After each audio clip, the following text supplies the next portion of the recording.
Railway station, बस स्थानकावर फेरीवाले साहित्य विकून आपला उदरनिर्वाह करत असतात. येणाऱ्या जाणाऱ्या प्रवाशांना गरजेच्या वस्तू पुरवत आपल्या कुटुंबाचे ते पोट भरत असतात. अनेकदा या विक्रेत्यांसोबत प्रवासी गैरवर्तन करतात, मारहाण देखील करतात. सध्या सोशल मीडियावर असाच एक धक्कादायक व्हिडिओ व्हायरल होत आहे, जो पाहून नेटकऱ्यांनी संताप व्यक्त केला आहे.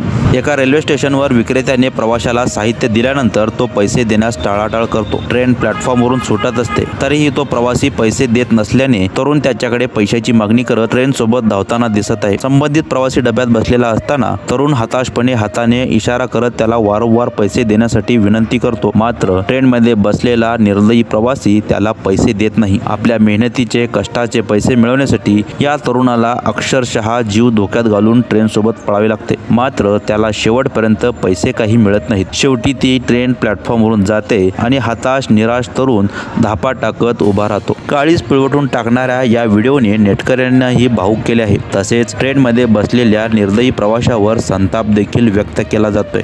आपल्या मेहनतीचे पैसे न मिळाल्याचं दुःख या मुलाच्या चेहऱ्यावर स्पष्टपणे दिसत आहे. ट्रेनमध्ये बसलेला एका प्रवाशाने हा व्हिडिओ शूट केला. रेकॉर्डिंग करणाऱ्या व्यक्तीला त्याची दुर्दशा समजते आणि तो स्वतः पैसे पाठवू शकेल म्हणून त्याचा फोन नंबर मागतो. पण त्यावेळी विक्रेत्याची एकमेव चिंता प्रवाशाकडून त्याचे पैसे परत मिळवणे होती. हा व्हिडिओ सोशल मीडियावर येताच लोक संताप व्यक्त करत असून या मुलाला त्याच्या मेहनतीचे फळ मिळावे म्हणून प्रार्थना देखील करत आहेत.